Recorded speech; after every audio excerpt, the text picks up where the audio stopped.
Hi. Are you the new tenant?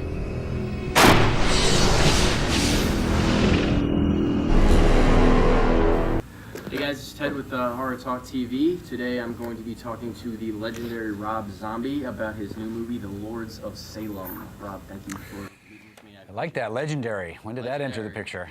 Legendary. Shit. Everybody knows it. That's a new one. Cool. Lords of Salem is kind of a big departure from what we've seen in your films before in terms of content. A lot of people are used to the more in-your-face violence, over-the-top characters, Firefly family, all that stuff. Yeah. And this one is a lot more understated. It's a lot more focused on tone. It's very like Hammer, old school like Hammer horror. So was that, a conscious decision, or did that just sort of come about while you were filming? Well, it was a conscious decision. I mean, all those type of decisions really have to be made in advance. And early on, I decided that I basically wanted to do the exact opposite of what I would normally do. Because, the things I've done in the past, it's most noticeable. Well, no, it's probably noticeable in Rejects, and both Halloween movies have it a lot, is I like handheld camera work. I like it rough. I like it the sort of, just that, like the camera's hidden in the room and you're just spying on the action. But I didn't think that was really appropriate for this movie, so I thought I wanted to do the exact opposite of like very steady camera work, very composed frames, symmetrical if whenever possible, and really having the camera barely move most of the time. And having, sometimes I get really hung up on tight close-ups. I really like stuff like that, but this time I decided to open it up wide. And like I said, almost at every step of the way, if whatever I was going to do, I would do the opposite.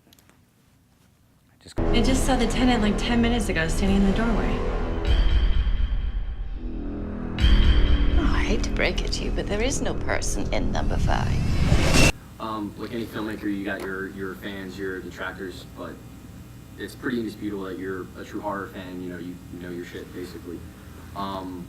Where did that sort of initial spark and kind of love of the genre come from? It's been there for a while, obviously. I mean, it's really always been there. I don't remember it not being there. I mean, I think probably what it was, looking back, is, when I was a kid, like really young, in the late 60s, there was like sort of a horror boom.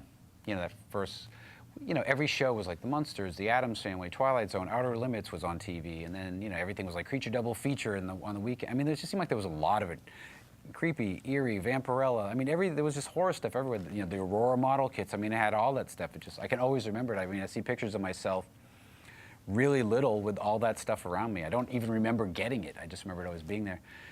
And I just always loved it, from the moment. I think the first thing I ever saw was King Kong on TV, and that sucked me in. And then Frankenstein would be on, and Wolfman and Dracula and everything. And those are the first wave of things that got me hooked. But it was just always on TV all the time. Always stuck there.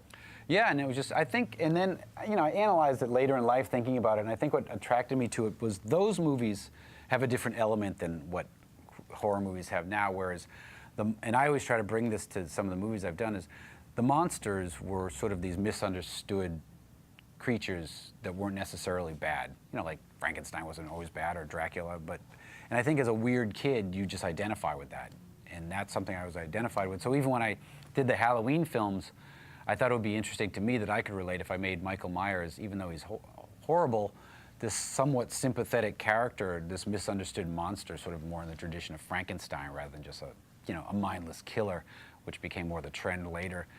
And that's just, I think, where the attraction started. You actually released the book, The Lords of Salem, to coincide with the film. What are the differences there? I understand there are a few. The book is so different from the movie. The book is exactly what the original shooting script was. But it was clear early on that there was not the time nor money to shoot the movie I'd written. Once we started shooting, it was clear anyway. So I made tons of changes every single day of shooting, simplifying, changing things, combining things, cutting things, and it's all in the book. And I kind of forget sometimes, like someone will reference, the movie's more what's clear in my mind, because that's what took all the time. And someone will reference something in the book, and I go, oh yeah, I forgot all about that, because it's, once you get into editing, it's almost like once you cut a scene, you never think about it again. So that's why I'm sort of like, I'm getting over the idea of putting deleted scenes on things, you sort of deleted them for a reason. Mm-hmm. And to bring them back at times, I feel like, what's the point? Mm-hmm. Actually, I understand that there a lot of the scenes, or some of the scenes that got cut in Lords of Salem, I mean, had a lot of big name cult actors in them, like Michael Berryman. Yeah, well, Michael Berryman's still in the movie, but a lot of the stuff we were going to shoot with him never got done. Sid Haig's still in the movie briefly, but a lot of what we were going to do didn't get done. Richard Lynch is completely cut out of the movie, but because he passed away, I never really got to finish his scenes. Udo Kier's cut out, Clint Howard, Dan Roebuck. There's almost more people cut out of the movie than in the movie, So it's a brutal editing room. Yeah. On that note, I mean, it's noticeable that you cast a lot of the same people, or you get a lot of the same actors to do different roles in your movies. When you're creating, conceptualizing the movie, do you write roles with those actors in mind? Sometimes I do, or a lot of times I do. On this one, some of them were. I mean, some of the ones I had in mind I changed as time went on, but a lot of the people that I would use consistently a lot are the ones that actually got cut out. A lot of the people that really took forefront on this are people I haven't worked with before, like Bruce Davison or Meg Foster or Judy Geeson or Patricia Quinn. So it sort of started with a lot of the same people, but a lot of those same people sort of fell away as the editing took place. So for good or for bad, a lot of them never made it into the movie. On the rare occasion, a special child appears. Is everything all right? No. This is a sixth film that you got under your belt, sixth feature that you got under your belt. Completing Lords of Salem, if you look back to Rob Zombie just setting out to make House of a Thousand Corpses, do you have any advice, anything to watch out for? Well, I mean, when I was making House of a Thousand Corpses, it was just craziness. Because you can't learn how to make a film any way other than making a film. Because the stuff that really is the stuff you learn over the years is the stuff no one would tell you about. Someone might tell you how, you can learn the technical aspects and certain things, but I don't know. I mean, the thing I would tell myself is you just have to always be ready to deal with the unexpected, because all the problems that arise are things that nobody ever sees coming, and you have to be able to just, over the years, I just don't get rattled. It doesn't matter what happens on set. Because early on, you freak out, like you pictured something that's not working, you can go into a panic and stress yourself out, and now it's just like, whatever. You just roll with it, and you go, okay, well, we got a half an hour till lunch, let's do something, get it done, because this movie was definitely like that. Every day was a weird compromise. I rewrote the script every day, because you got to get the movie done, I remember John Carpenter saying, I don't remember, I forget sometimes if he said it to me or if I read it somewhere, but I think he said it to me when I was on the set with him one time on Escape from LA, and he goes, movie making it's not about art, it's about trying to get this army over this hill by lunchtime. And I hadn't made a movie at that point, so I was kind of like, oh, okay, but it didn't make sense.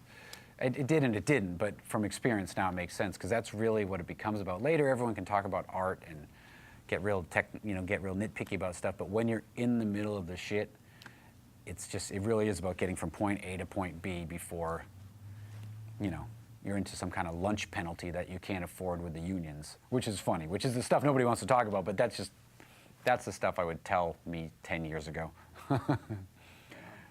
The boring stuff nobody cares about, which is the reality of it.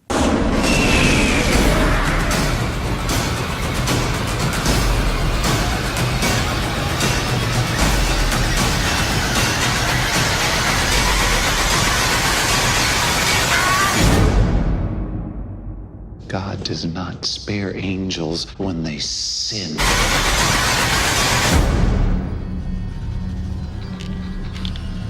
Hey, I'm Rob Zombie, and you're watching Horror Talk TV.